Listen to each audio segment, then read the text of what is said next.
लोग क्या। ये पिटारा खोलते खोलते वो पूरी भाजपा की पोल खोलते हुए दिख रहे थे। देखिए, कई जगहों से कई तरीकों से यूसीसी की आवाज बुलंद की गई, लेकिन साथ साथ उसका जो कंट्रडिक्शन है वो भी बोलते गए कि आदिवासियों को हम यूसीसी से बाहर रखेंगे, प्रभावित होने नहीं देंगे। यूसीसी को स्टेट का सब्जेक्ट बना दिया, हर स्टेट में यूसीसी लागू होगा। तो काहे का यूसीसी, यूनिफॉर्म सिविल कोड? ये तो राष्ट्रीय स्तर पर होता है। किसी भी देश में ऐसा थोड़े होता है कि एक देश में यूसीसी और दूसरे प्रदेश में यूसीसी नहीं। हर प्रदेश में अलग अलग यूसीसी होता है क्या? फिर काहे का यूसीसी? तो इसकी वो पोल खोलते हुए नजर आए। इसके बाद देखें तो विनोद बिहारी महतो जी का भी नाम उन्होंने लिया, जिसमें कि मूर्ति लगाने की बात है। तो ये विनोद बिहारी महतो कौन है? विनोद बिहारी महतो 25 साल तक कम्युनिस्ट पार्टी के मेंबर थे, सीपीआई में रहे, पार्टी टूटी तो सीपीएम में गए। उसके बाद उन्होंने झारखंड मुक्ति मोर्चा के साथ में लाल हरा मैत्री एक कॉम्बिनेशन बनाया, शिबू सोरेन जी के साथ में झारखंड आंदोलन लंबा चलाया। तो लगता है कि बीजेपी को और उनको मुख्यमंत्री असम के हेमंत बिस्वा शर्मा को पता ही नहीं कि कौन है महतो जी, कौन, इनके बारे में उनको पता नहीं। अगर पता होता तो ये तो आजकल अर्बन नक्सल खोज रहे हैं। तो विनोद बिहारी महतो तो खांटी कम्युनिस्ट थे। उनके कम्युनिस्ट होने में और एक जबरदस्त कम्युनिस्ट जिन्होंने कि आदिवासियों के बीच हरा मैत्री का नारा दिया, झारखंड आंदोलन की नींव रखी, उसको मजबूत बनाया, ऐसे कम्युनिस्ट थे। तो चलिए, उनका कंट्रडिक्शन तो वो तो वोट के लिए विनोद बिहारी महतो को याद कर रहे हैं।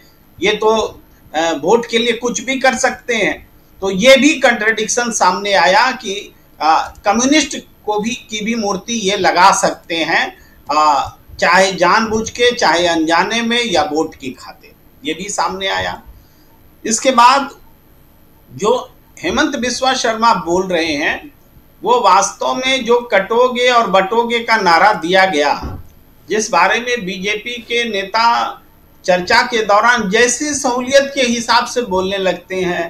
कभी कहते हैं कि ये तो बांग्लादेश के हिंदुओं के लिए नारा दिया गया, उसके संदर्भ में दिया गया। कभी कहते हैं कि इसको पॉजिटिव अर्थ में आप लोग देखते नहीं हैं, ये तो एकता के लिए नारा है। उन सब का जो है वाजिब प्रदर्शन हेमंत बिस्वा शर्मा ने कर दिया है कि वो बटोगे तो कटोगे नारा है क्या, कि कौन सा कोई नाम उन्होंने कोई अंसारी तो कुछ और कुछ करके बताया है कि सब लूट ले जाएंगे अगर हिंदू बटेंगे। तो ये बटोगे कटोगे का भी नारा उन्होंने बता दिया है। अब ये है कि ये सब खुल करके हेमंत बिस्वा शर्मा करते हैं और मुख्यमंत्री रहते हुए करते हैं। तो ये अपराध ही नहीं, महा अपराध है। और लेकिन इससे भी बड़ा अपराधी कौन है?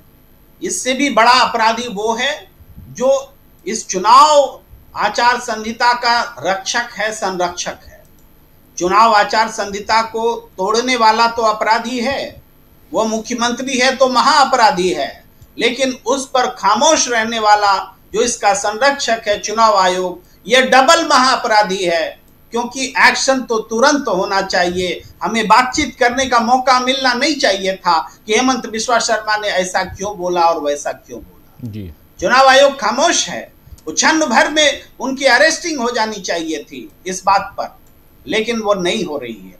चुनाव आयोग को बार कर देना चाहिए था कि इस व्यक्ति को चुनाव प्रचार करने नहीं दिया जाएगा, कोई स्टार प्रचारक नहीं रहेगा। ये कम से कम ये फौरी कदम होना चाहिए था, वो भी नहीं हुआ।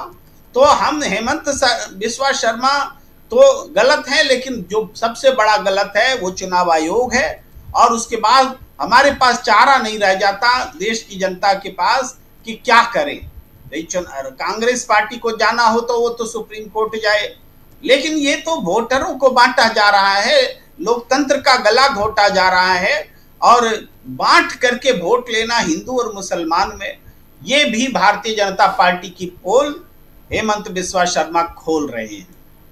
अब प्रश्न है कि झारखंड एक ऐसा प्रदेश जहां पर कि बीजेपी लंबे समय तक सत्ता में रही और अब झारखंड के लोगों ने ठान लिया कि इनको सत्ता में नहीं रखना है और उस हिसाब से एक राजनीतिक निर्णय लिया हुआ है। अब उसको बदलने के लिए जो बीजेपी कर रही है, प्रयत्न कर रही है, ये प्रयत्न नैतिक नहीं है, अनैतिक है। आदिवासी समाज को बांटा जा रहा है, गैर आदिवासी में बांटा जा रहा है। जब आप यूसीसी को आदिवासी पर नहीं लागू करेंगे, गैर आदिवासी पर लागू करेंगे, ये भी झारखंड को बांटने जैसी बात है। भाई यूसीसी का मतलब यूनिफॉर्म सिविल कोड होता है, तो पूरे देश के लिए यूनिफॉर्म सिविल कोड की बात कर रहे थे आप एक प्रदेश में भी लागू नहीं कर पा रहे हैं, वहां भी आप नागरिक में मतभेद कर रहे हैं, ये भी दिख रहा है। यानी यूनिफॉर्म सिविल कोड के कॉन्सेप्ट में ही खोट है जी, राष्ट्रव्यापी कॉन्सेप्ट में खोट है, ये बात समझ में आ रही है। इसको झारखंड पर हम इससे थोड़ा सा अलग हटके वायनाड पर भी आना चाहते हैं। वायनाड में क्या है, एक से लेकर के 1, 2, 3 कहीं कोई प्रतिस्पर्धा में नहीं है।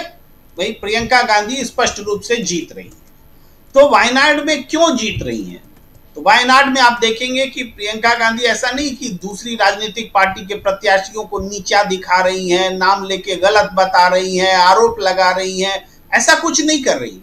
वो सिर्फ और सिर्फ ये बता रही कि मैं आपके लिए हूं, या राहुल गांधी बता रहे कि ये आपकी सांसद होने वाली है, ये सांसद इतनी इमोशनल होंगी, ये इतनी इमोशनल हुए, दिन रात ये सोचती है कि कैसे हम वायनाड की जनता की सेवा करेंगे, कैसे मुद्दे पकड़ेंगे, कैसे उनकी समस्याओं को हल करेंगे, इस पर वो दिन रात सोचती रहती है। ये राहुल गांधी बता रहे हैं। और जाहिर बात है, भाई बहन है तो उस हिसाब से बहन को अच्छी तरह से समझ रहे हैं और बता रहे हैं।